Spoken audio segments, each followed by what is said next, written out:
So I thought about doing this podcast any other way that I'm going to do it, and I decided I can't. I just have to be honest. I think I've learned over the years of doing this that, first of all, I'm not capable of doing this work if I'm not speaking from my heart.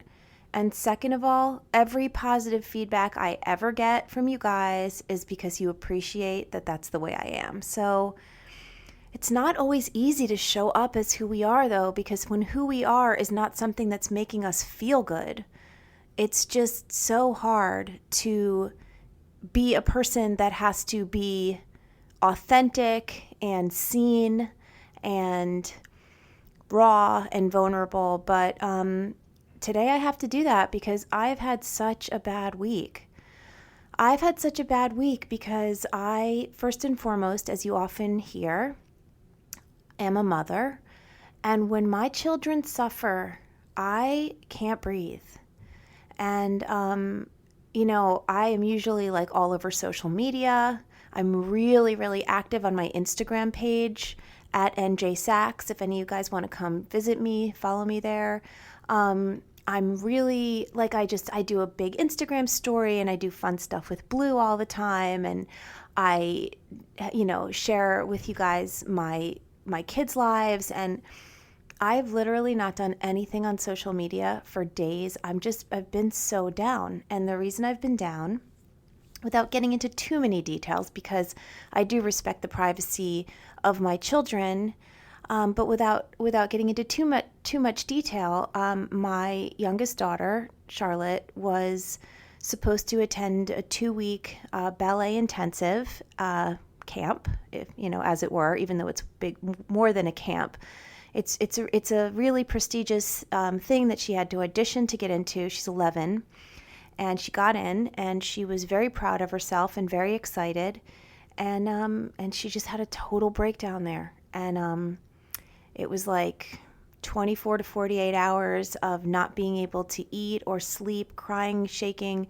And it was a 2-week program. And what we decided, she and I, and as a family, is that I would have to get her and bring her home. And, obviously, this is not the tragedy to end all tragedies. We know as parents what it's like to have to deal with these kind of things with our kids, but just watching my child, really suffer. Like, as much as, a kid who has the blessings of good health and her basic needs being met and love of her family, as much as a kid like that can suffer, I watched her suffer in the decision to leave, in the physical and emotional pain she was in, agony she was in.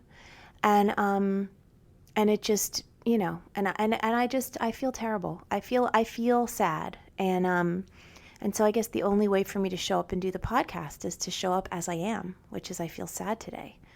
And I think one of the reasons that I have been so successful in my own body and sharing this message with you guys over the years is because I feel my feelings. I don't run from my feelings. And I feel what my feelings trigger. Because, see, as a child, when I moved a lot. We moved a lot. I changed schools 5 times at least in the course of growing up, and sometimes going from state to state, and sometimes going from summer camp to summer camp because of where we lived. And so I was in a situation really often where I was the only person I knew, and I had to meet new kids that oftentimes knew each other very well.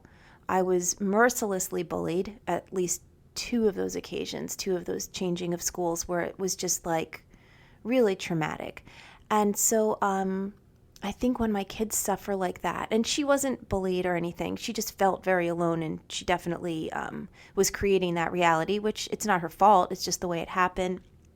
But, when that happens, I think that we start to create such a reality, and we start to get so immersed in that reality that we have trouble seeing what is real. And what was real for her in that moment is that she was included. She wasn't being bullied, but she got herself so dark with feeling so alone that she wasn't able to climb out of it. And it just obviously reminds me and triggers me of so many different times in my life that I was hurting. And just when your precious child is suffering, even though I do have total faith that there is a greater purpose for her suffering, it's still really hard. I say this a lot, but my prayer for my children and for everyone I love, but of course especially for my children who I hold so dear, is may your lessons be as painless as possible. I know that we have to learn our lessons. We have to learn our lessons. We cannot go through life without learning the lessons that we are set out to learn in order to be what we are set out to be. And I know that. So I know that she's not above suffering.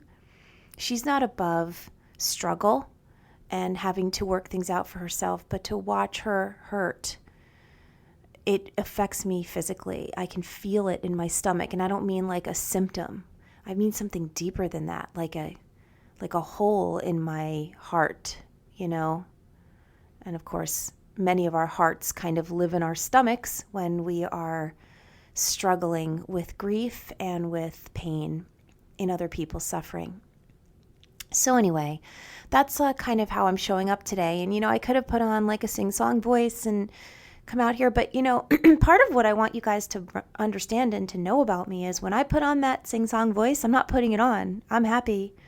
I'm happy and I'm joyful and I'm sharing with you something that is authentic. But when I'm not going to show up that way, because then I wouldn't feel, why would anyone trust me if I can't even be honest about my own struggle, where I'm asking you guys to be so honest about yours. So in any case, that's me today. I thank you for listening and for understanding that that's where I am. But as I said to you last week, I have made a commitment that every Friday you will hear from me. And it just so happens that tomorrow is Friday, and I'm leaving tomorrow. I've already recorded my podcast for next week, which is an awesome interview, spoiler, with Eddie Lindenstein, who many of you know from the Mind and Fitness podcast. So that will drop next week when I'm out of the country. And then the following week, I'll be back telling you all about my experience out of the country, and I'll tell you about that in a second. So, I'm recording this podcast because I promised I would. And, one of the things that I think really important that this work has taught me is I need to be my word. I need to be my word to myself, and I need to be my word to you guys, because that is how we build self-esteem. I have heard that self-esteem comes from doing esteemable acts, and I think an esteemable act above all else is being true to your word. When you say you're going to do something, you do it, and people learn that you are a woman or a man of honor, and that's important to me. So the reason that I entitled this podcast "Dealing with the Dreaded Other People" is because I got a really great question on my JournalSpeak page. And so, okay, let me remember that I have to remind you guys that when this podcast airs, there will be 3 weeks till my Omega retreat, which I have almost completely, I've blocked it out and have almost completely written, and that is going to be so magical. So just in case you are new to the podcast, go to my website, thecureforchronicpain.com, click on the resources tab and find out about my retreat at the Omega Institute for Holistic Studies, or check me out at eomega.org. Search for Nicole Sachs. You'll find my workshop, my retreat, Freedom from Chronic Pain, a Mind-Body Approach. So if you want to come learn with me directly, a lot of you guys write me emails asking me specific questions, wanting to tell your story and wanting feedback. Unfortunately, I could never answer all of those emails and give you advice individually, because I have no capacity for that. But if you want to learn with me directly, please come and join me at Omega. It's going to be so beautiful, and I'm very excited for it. So, yes, so plug for Omega over. If you're interested in finding out how to work with me directly, please visit my website, thecureforchronicpain.com/resources. And you can go right to the Omega retreat and sign up online, or call the number that they offer and sign up with a lovely operator. They're so nice, the operators. When you call Omega, they'll answer all your questions and help you out. Okay, moving on.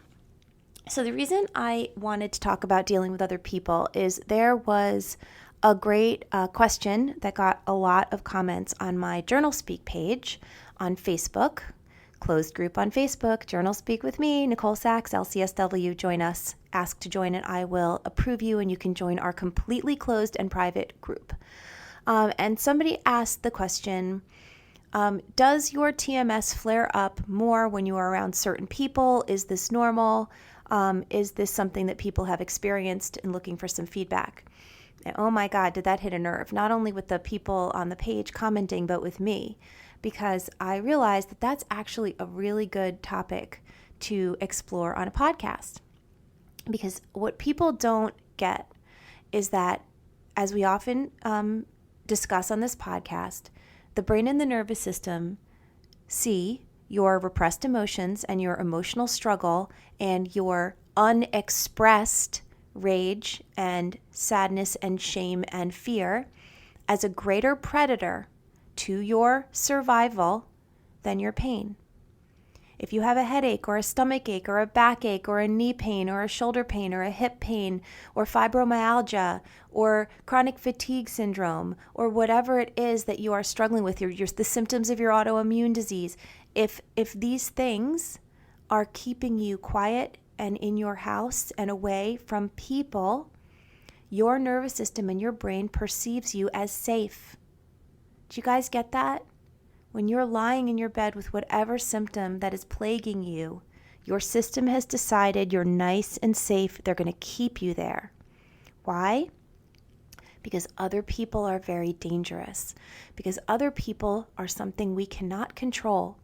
We cannot control the way other people speak to us, the way other people respond to the things we say, the way other people work out their bullshit on us, the way other people speak to us about how we raise our kids or how we work our jobs or how we're running our lives or how we're dealing with our money. Sometimes these other people are people that raised us, tough ones, el parentos. I don't know how to speak Spanish. Parents. Maybe those people are well-meaning friends who have their own issues about control or the kinds of ways that they're, living their lives that we don't agree with. And most of the time we say nothing. You have to understand, in that one awful family dinner that you lost your mind and, threw a fork, that's not what we're talking about. Yes, that was a bad night, but that's not what we're talking about. We're talking about the millions of other times where you didn't throw a fork, where you sat there quietly and seethed as Aunt Irma told you all the things that you should be doing with your job, or your mother decided to ask you passive-aggressive questions about the way you're raising your son. This is the example, not the rageful, once in a while, embarrassing family stories that become funny after 10 years. I'm talking about what all of us do all the time, which is sucking it up. Sucking it up, if you think about the concept of sucking it up is quite literally a really great way to talk about why we all have so much TMS. Because we're a society of TMS. Let's face it. This is not, the people listening to my podcast today in 2019 are a very small sect of you who have awakened to the fact that your physical symptoms are a result of a mind-body process and you're looking for help. But the other 99.9% of the population who's not yet listening to my podcast, and I'll say yet because I have grand plans for reaching the entire planet one day. But those people who aren't listening need it just as badly as all of us who are, because TMS affects every single person. There's not one person in our society that doesn't either have a physical symptom or persistent anxiety or depression or a syndrome that they don't see as something that they can fix, and so they don't even see it as a symptom, but they just suffer and live with it. Or they're just tired all the time, or they don't get any joy out of life, or they get through their days instead of living in their days. There's so many, everyone. This affects absolutely everyone. And so what I'll say is that sucking it up is literally the reason that we are all suffering, because we are taught, and there's a part of polite society that it's necessary to be this way, but we are taught in this polite society that sucking it up is the only way to get through the day. Because if every person who pissed you off had to be confronted, well, that wouldn't be a life. You would be locked up. You'd be seen as a lunatic. You can't just do that, right? So sucking it up feels like our only option. But this is why Journal Speak will save your life. It will save your life. It will change your life. It will create your life. But honestly, guys, let's face it, it will save your life. Because if you have a practice, and first of all, the most important thing is to know the practice is necessary. That's believe. My work is divided into 3 primary sections: believe, do the work, and patience and kindness for yourself. And by the way, I'm structuring Omega to flow with the facets of my work, and we're ending on acceptance. Oh, it's going to be so good. But anyway, if you understand that this work will save your life, that's believe. And then you learn how to do a Journal Speak practice and incorporate it into your life. That's do the work. And then when you come up with all these angry, awful, terrified, shameful things that you think and feel, and you purge it out onto the page and throw it away, if you can just be kind and gentle to you as a lovely human being who's just doing his or her best, that's patience and kindness for yourself. Let me tell you something, my friends. All this sucking it up, all this sucking down toxins that you've been doing for your entire life is no longer going to make you sick. And that's the straight up capital T truth for you. And so when we're around other people, yes, certain people will make our TMS worse. And I'm going to tell you a little story about that. So when I was a young mom, and I was still married to my ex-husband, and we were living in New York, I was not yet back to work. I had I think this was when Charlotte was maybe just a few months old. That means if Charlotte was a few months old, it means Oliver was 3 and Isabella was 5. So I had 3 kids under the age of 5. And I was trying to get my body back. I was trying to get my brain back, get my sanity back. And one of the things I did with a friend who was interested in the same is we would go for really long walks. We would go for power walks, I'd get on my exercise clothes and I would go for walks with her. And this is far after I dealt with all my back issues. I mean, I knew that I did have a structural abnormality, a very severe one, but I knew that was not the reason for my pain. And I knew TMS back and forth. I was already a licensed therapist. I just wasn't a practicing therapist because I hadn't gone back to work after having kids. And so I would walk with her for like over an hour, several days a week. And it isn't even that I didn't like her. I did like her. She was very nice. There was nothing that she did that was in any way wrong or bad.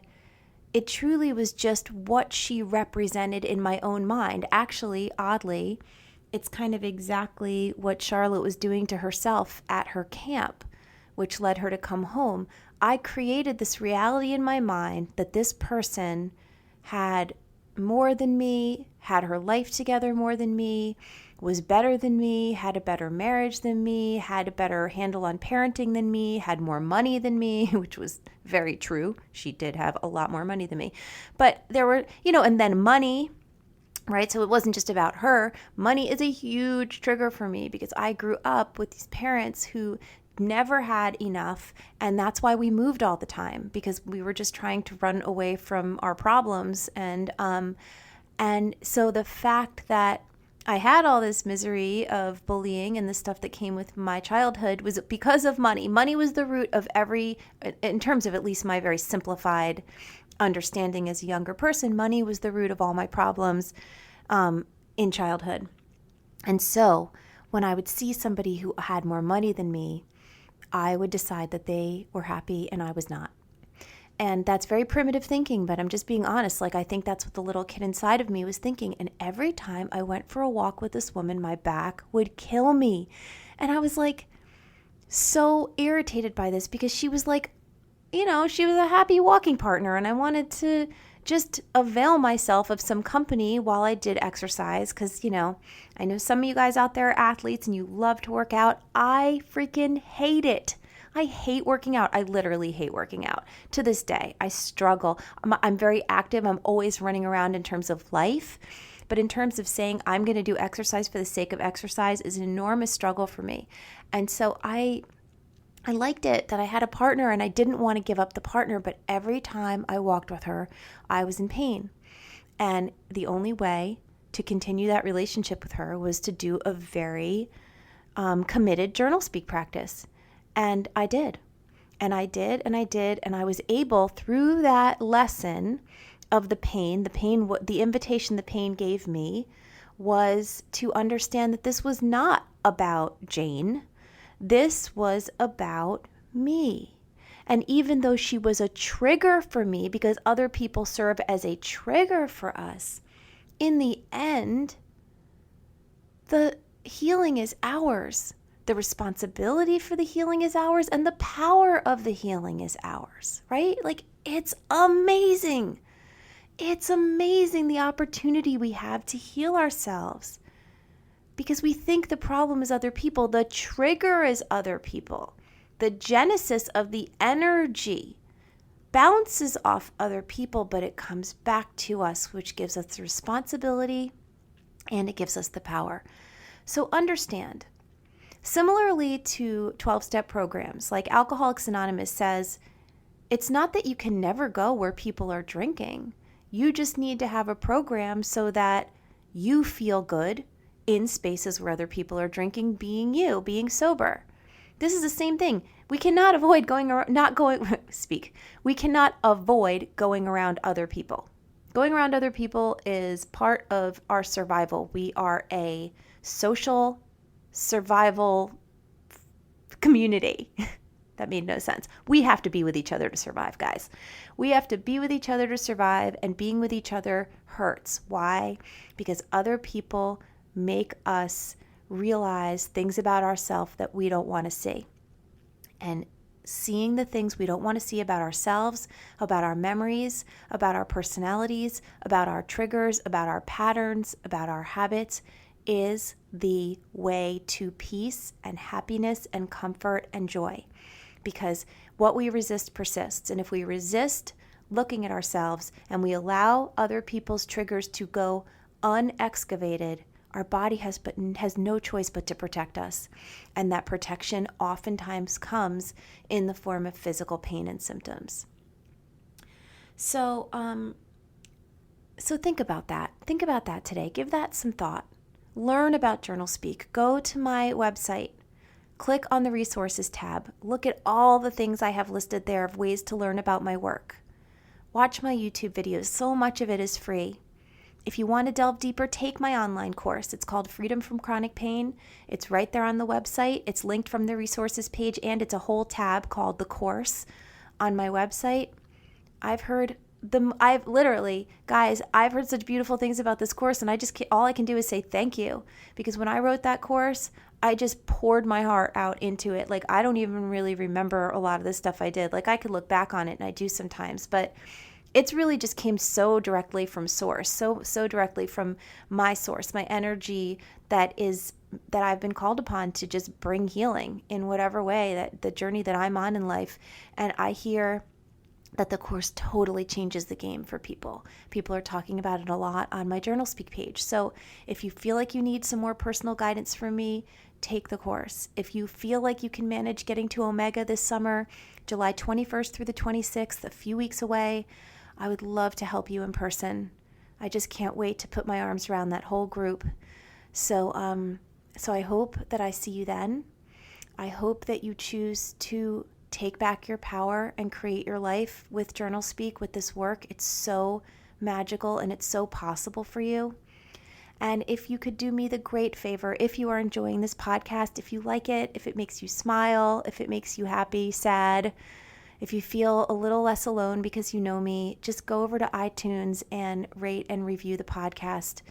Write me a few sentences. Let me know how it's going for you, because that really helps the podcast get more attention and hopefully eventually get sponsors, and I'll be able to keep it going financially, because it's really hard to do this stuff when everything is going out and nothing's coming in. So it would be a great favor for me if you would go and rate and review it on iTunes. And so listen, I'm leaving tomorrow. I will be in New York City for a few days doing some fabulous things with some really dear friends, and I need it so badly from my heart. And I also seriously so badly need a break from parenting right now. Oh my Lord. And then on Sunday, I'll be leaving for a week to go to a retreat at Chip Connolly's Modern Elder Academy. If any of you guys have heard of it, it was written up in the Times. It's supposed to be a really heart-opening retreat that I have the privilege of attending, and then I'll be back. So I'll be able to tell you all about that. And so in the meantime, this podcast will air tomorrow, Friday, which is podcast day, of course. And then a week from then, on Friday, you will hear my interview I recorded this week with Eddie Lindenstein, who is an amazing success story of TMS and an athlete, not professional, but a weightlifter competitive weightlifter, who has found his entire strength back and more after having terrible TMS. So he tells his story next week on the podcast. So tune in. All right, guys. For now, this has been The Cure for Chronic Pain with Nicole Sachs. I send you love and light, and I'll see you next time. Bye-bye.